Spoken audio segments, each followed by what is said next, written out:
Battle of chefs 2024 का इनेकाद हुआ Malaysia में। वहां पर Pakistan institute of tourism and hotel management के शेफ्स ने नुमाया कारकर्दगी दिखाई है। 2 सोने के और 2 कांसे के तमगे अपने नाम किए हैं। अच्छा जी, तो शेफ आयशा ने सी फूड और सहरी शयूब ने चिकन मेन कोर्स में गोल्ड मेडल जीता है।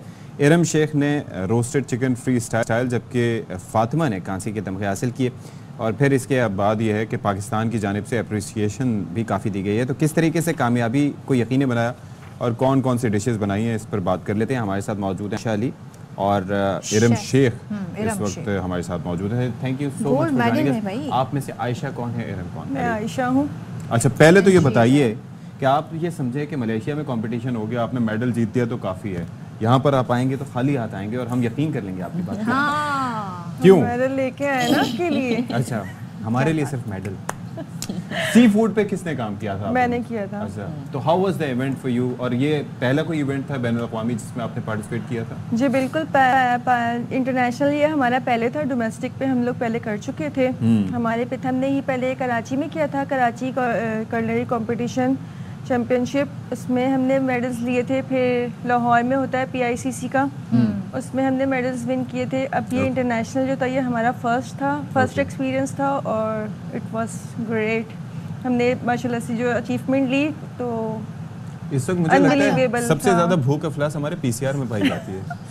अगर हम ज़ाहिर गेस्ट से बात कर सकें, उन पे फोकस कर सकें। इरम, आपने माशाल्लाह ब्रॉन्ज मेडल जीता है, तो आपने किन डिशेस पर हाथ रोस्टेड चिकन, तो क्या क्या डिशेस थी, जरा हमें बताएंगी आप? हमें फ्री स्टाइल यानी कि वहाँ पर वो दिया था कि फ्री स्टाइल में रोस्टेड चिकन बनाना। यानी वो आपको इंग्रेडिएंट्स दे देते हैं? नहीं, इंग्रेडिएंट्स नहीं है, हमें पहले से उसको अपने जो भी हमारी डिशेस होती हैं उस पर हमें पहले से हम काम करते हैं और फिर उस कैटेगरीज के हिसाब से फिर उस पर यानी कि जो वर्क होता है वो होता है। अच्छा, मुझे ये बताइएगा कि चूँकि आपने आयशा सी फूड पे काम किया, अब ये वो मुल्क हैं एशिया पैसिफिक के जहाँ पर सी फूड सस्ता भी मिल जाता है, आसानी से मिल जाता है और उनके पास ऑप्शंस और वैरायटीज़ कंपैरेटिवली ज़्यादा हैं, तो वहाँ पर उस पर काम भी ज़्यादा होता है। तो was it challenging for you कि वहाँ पर जाके अपने आप को मनवाना, और कौन कौन सी ऐसी डिशेस थी जो आपने वहाँ पर तैयार की?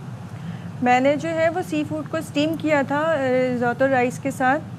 उसमें मैंने जो है प्रॉन्स का बिस्क यूज़ किया था उसका, और उसमें थोड़ा सा मैंने पाकिस्तानी टच डाला था सॉस में अपनी, वो स्वीट और सॉर बनाई थी। तो वो बहुत अच्छा एक बैलेंस कॉम्बिनेशन बना था। क्या है, लाइक कुटी मिर्चें हैं, नमक है? नहीं, जो मैंने सॉस बनाया था ना एप्रिकॉट का, वो थोड़ा सा स्वीट भी था और सॉर भी था। क्योंकि वहाँ के जो लोग हैं वो बिल्कुल फीका खाना खाते हैं, तो हमने जो है उसको फीके को थोड़ा सा अपना पाकिस्तानी टच देके उसके अंदर थोड़ा सा स्वीटनेस और सॉरनेस डाली, तो एक्सेप्टेबल बना हाँ बिल्कुल। और वो जो ब्लेंड बना, तो वो जो कॉम्बिनेशन बना, तो वो उनको बहुत ज़्यादा उन्होंने अप्रिशिएट किया। इसके लिए आप किसी से मशवरे वगैरह करते हैं कि भाई ये किस तरीके से ट्राई करें, या फिर ये जो इंटरनेशनल ये जो मास्टर शेफ या इस तरह के कॉम्पिटिशन कभी देखे हैं आपने? बिल्कुल बिल्कुल देखे हैं, बिल्कुल। हम लोग पूरा काम होता है, पहले एक प्रैक्टिस होती है। कॉम्पिटिशन जब होता है, अनाउंस होता है, तो उसकी हमें एक रूल बुक प्रोवाइड की जाती है। उस रूल बुक में सारी कैटेगरीज होती हैं, फिर हम वो चूज़ करते हैं कि हमें कौन सी कैटेगरी में जो है वो काम करना है। उसके बाद जो हमारे टीचर्स हैं वो फिर हमें पूरी प्लेटिंग करना सिखाते हैं कि ये इसमें क्या क्या चीज़ें जो हैं, एक प्लेट में 5 एलिमेंट्स होते हैं जो हमें तैयार करने होते हैं। तो फिर उसी तरीके से फिर हमारी प्रैक्टिसेस होती हैं, फिर हम उसको बनाते हैं एंड में फिर जो है वो मतलब उसकी प्रैक्टिस इसलिए ऐसी होती है कि उसको एक फिनिश लुक आना चाहिए और एक खूबसूरत प्रेजेंटेशन बेटर हो और टेस्ट उसका बेटर हो, ये चीज़ों का ध्यान रखना होता है कि सिंपल यानी कि कॉन्सेप्ट से वाकिफ नहीं है, तो इसमें ये मैटर करता है। बिल्कुल, क्या करते हैं ये बेसिकली ये जो काम है ये फाइन डाइनिंग का ही है। और इसमें प्रेजेंटेशन ज़्यादा इम्पोर्टेंट है, टेस्ट के 50 मार्क्स और प्रेजेंटेशन बोथ, और बाकी यानी कि प्रेजेंटेशन है, हाइजीन है, उस तरह से, और आपका काम है जो भी यानी कि जो किस तरह से ऑर्गेनाइज़ किया है आपने अपने काम को ऑर्गेनाइज तरीके से किया है, वो सारी चीज़ों के मार्क्स अलग अलग होते हैं।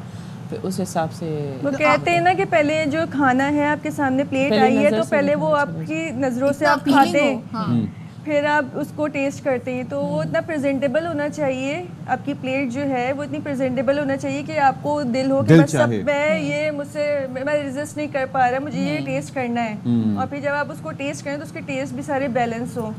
अच्छा इरम, मुझे ये बताइए कि ये जो मुकाबला था इसके अंदर कितने वहाँ पर शेफ्स थे जिन्होंने शिरकत की थी? 50 शेफ थे। कहाँ से? 1500 शेफ थे। 1500 जी 1500 मुख्तलिफ यानी कि पूरे ऑल ओवर वर्ल्ड से। एशिया से आए थे, यानी कि एशिया के अंदर से ही इंडोनेशिया। तो आप लोगों से क्लोज कंपटीशन किन का रहा, किस मुल्क का रहा? पूरे यानी कि ये नहीं था, मतलब मुख्तलिफ ममालिक से जो लोग आए थे वो अपना यानी कि कैटेगरी के हिसाब से सब पार्टिसिपेट कर रहे थे। इसमें ये नहीं होता कि किसी के साथ हमारा कंपटीशन होता है, हम सब यानी कि कंपटीशन के लिए गए। अच्छा। जो भी यानी कि किसी भी कंट्रीज से आते हैं वो सब एक कंपटीशन के एक लिए वक्त में कितनी डिशेस को जो जजेस होते हैं? एक वक्त में एक ही होती है, कैटेगरीज के हिसाब से टाइम दिया जाता है। उस टाइम में उसको हमें मैनेज करके मतलब वो तो आपका जो ये रोस्टेड चिकन वाली जो डिश 75 मिनट्स मुझे उसके लिए प्रोवाइड किए थे। हाँ, तो इसको आपने किस तरीके से, आई मीन ये तो एक ऐसी जैसे चिकन रूल बुक के डिश है जो हिसाब से बहुत जैसे common होता है कि अब जैसे इनकी कैटेगरीज में होता है कि हर चीज़ ऐसी ही लेके जानी है और कटिंग वगैरह या जो भी होता है उसकी कुछ चीज़ें एलिमेंट्स रेडी करके ले जाने होते हैं। हमारे लिए यानी कि ये था कि आप उसको जैसे रूल वो तरीके होते हैं, ब्राइन किया रात भर, फिर उसके बाद उसको मैरिनेट किया। तो ये मैरिनेट और ब्राइन का टाइम हमें क्या हम लेके जा सकते हैं, उसके बाद जाके फिर प्रोसेस जो है फर्दर टाइम दिया जाता है। हाँ, फर्दर प्रोसेस वहाँ पर फिर उसकी गार्निश है, उसको एक रोस्टेड चिकन को होना कैसे चाहिए और टेस्ट वगैरह जो भी है वो सारी अच्छा, मुझे एक चीज़ बताइएगा, मुझे बड़ी हैरत होती है क्योंकि अक्सर हमने जो ये सारे कंपटीशन देखे हैं टेलीविज़न पे, मास्टर शेफ इस तरह के उसमें देखें, जो जज होते हैं एक ही डिश 4 टीम्स लेकर आती हैं, तो पहली डिश में उन्हें टेस्ट पता चल जाता होगा, दूसरी में उन्हें आइडिया हो जाते हैं, जैसे हम परफ्यूम एक बार स्मेल करते हैं तो हमें बीच में थोड़े से वो बीन्स स्मेल करने पड़ते हैं, तो उनका इस पे जजमेंट पे असर तो नहीं पड़ता? नहीं, मेरे ख्याल में पड़ता है, होगा। बिल्कुल पड़ता है, क्योंकि जाहिर सी बात है आप एक चीज़ टेस्ट कर रहे हैं तो आपने जब आपके सामने 10 डिशेस रखी हुई हैं, 10 प्लेट्स रखी हुई हैं, तो आपने उनको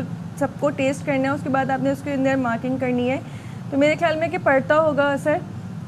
जजेस होते कितने वैसे एक वक्त में? 3 नहीं 5-6 जजेस एक वक्त और सारे इंटरनेशनल जजेस थे हमारे पास जो थे ना, वो आपके सर पे सवार होते हैं। अच्छा, वो उसी तरह गॉर्डन रामजे की तरह बहुत शाउट भी करते हैं? बिल्कुल जी, करते हैं, और हमारे पर बहुत ज़्यादा प्रेशर होता है क्योंकि वो घूम रहे होते हैं हमारे अराउंड और हर चीज़ को वो नोट डाउन कर रहे होते हैं कि ये जो है प्रोसीजर कैसे है, हाइजीन का ख्याल रख रहे हैं, वेस्टेज ज़्यादा तो नहीं है, वेस्टेज ज़्यादा तो नहीं हो रही है, और किस तरीके से प्लेटिंग कर रहे हैं, तो और प्रोसेस क्या है इनका बनाने का, तो वो अब हर चीज़ जो है वो हमारी नोटिस कर रहे होते हैं। और उसके बाद जब हमारी प्लेट उनके पास चली जाती है फाइनली टेस्ट के लिए, और एक डिस्प्ले के लिए होती है, 2 प्लेट हमें बनानी होती हैं, तो फिर वो पहले अपना सारा उसमें जो टेस्ट करते हैं सारे जजेस बैठ के, और फिर हम फाइनली आते हैं हमारे पास, वो हमें कमेंट्स देते हैं हमारी प्लेट्स के ऊपर। कमेंट बड़े हार्श नहीं होते? अक्सर तो मैं देखती हूँ तो बेचारे शेफ्स रो पड़ते हैं। हाँ, नहीं, कमेंट्स तो हार्श ही होते हैं, बहुत ज़्यादा हार्श भी होते हैं, और समटाइम्स ऐसे होते हैं कि आपका जो है वो मूड ही अच्छा कर देते हैं। इसके अंदर ये होता है कि फिर जजेस पे ये भी होता है कि उनका टेस्ट किस हद तक उस खाने से मुतालिक डेवलप्ड है,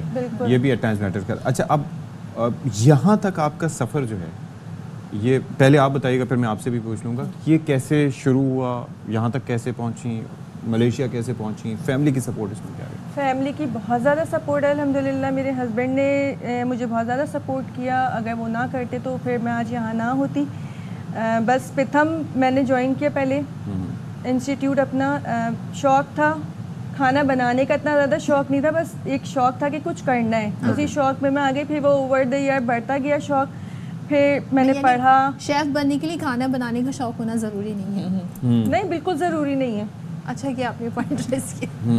बिल्कुल भी ज़रूरी नहीं है, बस जब मैंने पढ़ा, कोर्स किया सबके साथ, फिर इतना ज़्यादा वो हुआ, फिर हमने कॉम्पिटिशन्स जो किए डोमेस्टिक, उसके बाद फिर शौक़ डेवलप होता चला गया। फिर एक वो बन गया कि यार इंटरनेशनल करना है और पाकिस्तान के लिए कुछ करना है, अपने इदारे के लिए जो है ना कुछ करना है, बस ये एम लेके जो है वो मैंने मलेशिया का किया, और बाय चांस ही किया। और बस ये था कि शायद किस्मत थी, मैं बहुत ज़्यादा बिलीव करती हूँ इस चीज़ के ऊपर कि शायद वो नसीब था और किस्मत में था कि मुझे गोल्ड लेना है वहाँ से, और फिर मैं गई। अच्छा, आपका सफ़र कैसा रहा? मेरा भी यही रहा कि अपनी लाइफ पूरी पहले बच्चों को दे दी, और उसके बाद यानी कि अब फ्री हुए तो वैसे ही मैं प्रोफेशनली यानी कि घर में यानी कि ऑनलाइन मेरा कुकिंग का बिज़नेस चल ही रहा था, और मैं कर ही रही थी 15 सालों से। तो उसके बाद मैंने कहा कि प्रोफेशनल टैग लगना चाहिए, तो वो मैंने कोर्स स्टार्ट किया। उसके बाद हमने डोमेस्टिक यानी कि ये लिए पार्टिसिपेशन किए कंपटीशन किए, उसमें भी विन किए, गोल्ड मेडल भी जीते, उसमें भी लाहौर में भी, कराची में भी। ओके। हाँ, फिर उसके बाद जो है अभी इंटरनेशनली हमें था कि जब हम यहाँ कर चुके तो हमें आगे भी उसको लेके चलना चाहिए। तो फैमिली सपोर्ट तो सबसे ज़्यादा ऑफ कोर्स था, तो इस वजह से आगे निकले। और अब आगे क्या है आप लोगों के लिए? What's next for you? आगे बस इसी तरह आगे बढ़ते चले जाना है। अब नेक्स्ट कंपटीशन कोई ज़ाहिर है कि होना होगा? अभी नेक्स्ट है सितंबर में, लाइनअप किया हुआ है, अब उस पर वर्किंग चल रही है, इंशाल्लाह देखें। ओके, इंशाल्लाह ज़रूर आप लोग जाएं। है वो। ओके। तो पाकिस्तान का नाम रोशन करें, इसी तरीके से मेडल जीत कर आए। Thank you so much Ayesha, thank you so much Iram.